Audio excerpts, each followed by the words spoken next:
बिस्मिल्लाहिर्रहमानिर्रहीम। मैं उसे फिर अब्बास और उम्मीद करता हूँ कि आप लोग खैरियत से होंगे।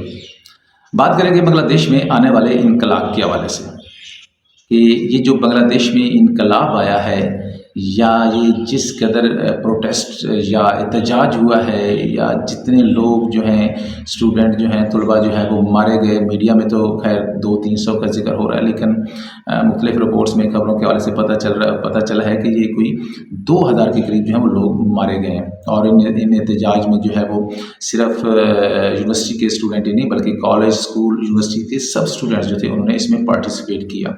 हम देखते हैं कि ये जो इतना बड़ा इनकलाब और एहतजाज जो है वो बांग्लादेश में हुए और इस एहतजाज और इनकलाब की वजह से वहाँ की वज़ीर-ए-आज़म जो है वो शेख हसीना वाजिद जो है वो फ़रार होके जो है वो भारत चली गई है। तो आखिर ऐसी क्या रीज़न, क्या वजूहात थी जिसकी बुनियाद पे जो है वो लोग उससे इतना नाला थे, इस हद तक नाराज़ हो चुके थे कि उन्होंने जो है वो अब मज़ीद शेख हसीना वाजिद को प्राइम मिनिस्टर के रूप में, वज़ीर-ए-आज़म के रूप में जो कबूल नहीं कर रहे थे।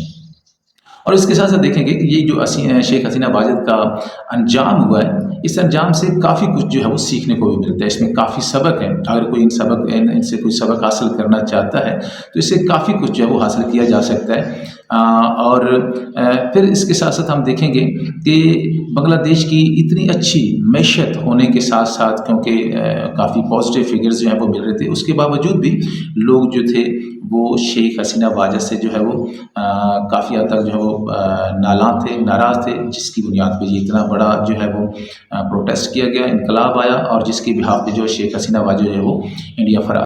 शेख मुजीबुर रहमान की बेटी हसीना वाजिद बांग्लादेश की वज़ीर-ए-आज़म बांग्लादेश को छोड़ के इंडिया फरार हो गई है, इंडिया चली गई है। और उसको फरार कराने में बांग्लादेश के आर्मी चीफ का बहुत बड़ा हाथ है। अदरवाइज़ जैसे तलबा मुज़ाहिरीन जो हैं वो जिस हद तक वो अग्रेसिव थे या जो हाल देखा जा रहा था मीडिया के ऊपर न्यूज़ में, तो अगर शेख हसीना वाजिद फरार ना होती तो हो सकता है कि उसका हाल भी उसके अपने वालिद जैसा ही होता या उसको कत्ल कर दिया जाता।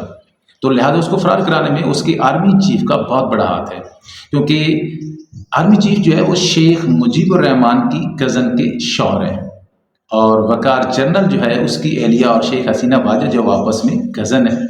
तो लिहाजा इस रिश्तेदारी से इतना फ़ायदा ज़रूर हुआ है कि आर्मी चीफ ने शेख हसीना वाजिद को 45 मिनट का टाइम दिया कि आपके पास 45 मिनट है, आप इन 45 मिनट में रिज़ाइन करें और यहाँ से फ़रार हो जाएं। तो उसने इन 45 मिनट का जो है वो फ़ायदा उठाया और फ़ौजी हेलीकॉप्टर के ज़रिए जो है वो इंडिया फ़रार होने में कामयाब हो गई।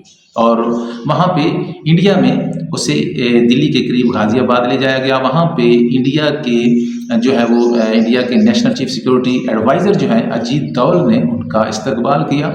और इस्तकबाल करने की वजह ये थी कि इंडिया एक मैसेज दे रहा था, एक पैगाम दे रहा था कि इंडिया जो है वो अपने दोस्तों का हमेशा साथ निभाता है और उन्हें तनहा नहीं छोड़ता। तो लिहाजा उन्होंने वहाँ पे शेख हसीना वाजिद को वेलकम किया, रिसीव किया। तो मकसद और मैसेज ये था कि इंडिया जो है वो शेख हसीना वाजिद को तनहा नहीं छोड़ेगा। बिलाशुबा शेख हसीना वाजिद जो है वो एक मजबूत वज़ीर-ए-आज़म थी और उसने तमाम सियासी जमातों को इलेक्शन से बैर रख के खुद ही इलेक्शन लड़ा और खुद ही जीत गई। बल्कि उसकी जो हरीफ जमात की लीडर्स जो है वो खालिदा ज़िया जो है उसको उसने मुसलसल कैद में रखा हुआ है। और उसके बाद जो है वो खालिदा ज़िया ने जो जनवरी में इंतखाबात हुए उसने इन इंतखाबात का जो बाइकआउट कर दिया था, लेकिन शेख हसीना वाजिद ने इनकी कोई परवाह न की और ख़ुद ही इलेक्शन लड़के यकतरफा इंतखाबात के सर पे जो है वो मसनद इक़्तिदार पर काबज़ हो गई। बल्कि उसने एक सिविल आमरीत जो है वो कैम कर चुकी थी। और ये जो इनकलाब आया है, ये जो एहतजाज हुए हैं, ये जो प्रोटेस्ट मुसलसल होता रहा है, कुछ 3-4 माह से ये सिलसिला जो चलता रहा। और इसकी ये जो एहतजाज है ये कोई 1 या 2 दिन में ये लोग इस हद तक जो है वो अग्रेसिव नहीं हो, बल्कि ये इसके पीछे मुसलसल 15 साल का जो है वो लावा जो है वो मुसलसल पक रहा था। ये जो बांग्लादेशी लोग जो हैं उनका कोई 15 साल से इम्तिहान जारी था, क्योंकि शेख हसीना वाजिद का जो मौजूदा इक़्तिदार है ये 2009 से शुरू हुआ और अब तक चल रहा था। ये कोई 15 साल बनते हैं जो कि मुसलसल बांग्लादेशी अवाम जो वो फेस कर रहे थे और ये लावा मुसलसल जो वो पक रहा था। और अब ऐसा टाइम आया कि ये लावा जो है वो फट गया।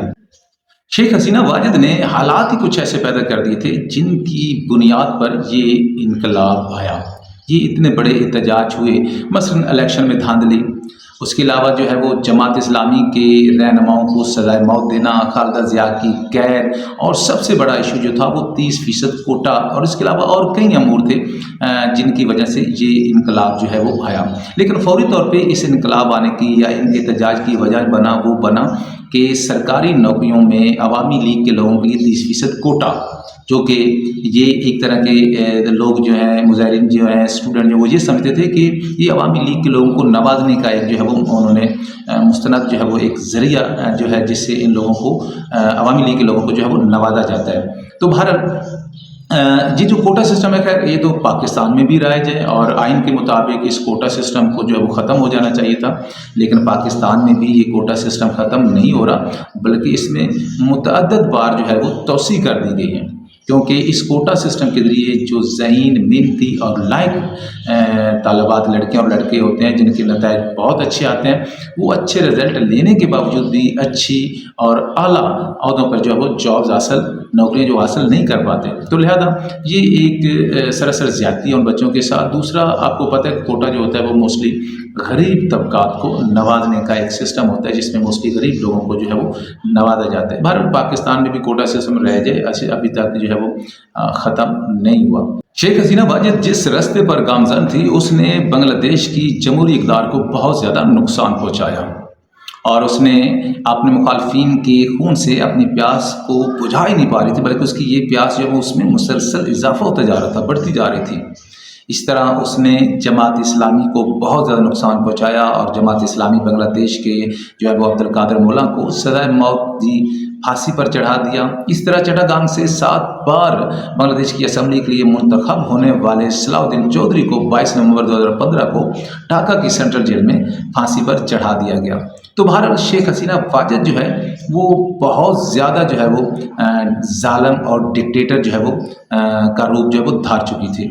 इस तरह उसने अपनी साख को बचाने के लिए इसके अलावा जो है वो अमेरिका के ऊपर भी इल्ज़ाम तराशी करना शुरू कर दी कि अमेरिका जो मुझे डरा रहा है और खलीज बंगाल में मुझसे फ़ौजी अड्डा जो है वो मांग रहा है। इसके साथ साथ उसने चाइना को भी धोखा दिया और इसके साथ साथ उसने भारत के साथ भी अपने रवाबत जो है वो रखे, बल्कि यहाँ तक कि एक आबी प्रोजेक्ट जो है वो उसने इंडिया के हवाले कर दिया। तो लिहाजा वो चाइना को भी चीट कर रही थी, चाइना के साथ भी, जो क्योंकि चाइना की बहुत ही भारी इन्वेस्टमेंट सरमायाकारी जो है वो बांग्लादेश में है और उसी सरमायाकारी की वजह से जो बांग्लादेश ने तरक्की की। बांग्लादेश की GDP जो है, बांग्लादेश की एक्सपोर्ट जो है, बांग्लादेश की जो इकानमी है उसमें ग्रोथ आई, बेहतरी आई। तो लिहाजा उसने चाइना के साथ भी जो है वो उसको साथ भी सही नहीं कर रही थी, उसको भी धोखा दे रही थी। इसके साथ साथ उसने मजहबी कार्ड खेलना जो है, मजहबी कार्ड भी इस्तेमाल करना शुरू कर दिया, जिससे बांग्लादेश की जो मजहबी तबका से उनमें भी बेचैनी पाई जा रही थी। तो शेख हसीना वाजिद जो है वो ये जो इनकलाब, ये जो एहतजाज उसके ख़िलाफ़ हुए, उसके पीछे ये अनासर जो है वो उनका बहुत बड़ा हाथ था। तो इन सब ड्रामेबाजियों के बावजूद भी शेख हसीना वाजिद जो है वो जाते जाते भी 300 लाशें जो है वो अपने कंधों पर उठा के गई। उस वक्त जो है वो इक़्तिदार से वो फारिग हुई या रुसवा होकर उसको, या रुसवा करके जो है वो मसनद इक़्तिदार से जो वो उतारा गया। बहरहाल शेख हसीना एक बहुत बड़ी डिक्टेटर होने के बावजूद उसके दौरे इक़्तिदार में बांग्लादेश ने तरक्की भी की, बांग्लादेश की एक्सपोर्ट भी बढ़ी, बांग्लादेश की GDP ने जो है वो उसमें भी ग्रोथ आई और बांग्लादेश में जो है वो ओवरऑल उसकी जो है वो नेशनल इनकम में भी इजाफा हुआ। तो लिहाजा अगर इस तरह देखा जाए तो शेख हसीना वाजिद के दौर में बांग्लादेश में तरक्की भी हुई है। बहरहाल अगर इस तरह शेख हसीना वाजिद के दौर में तरक्की भी हो रही थी तो फिर उसे इस तरह की डिक्टेटर बनने की कतई ज़रूरत नहीं थी।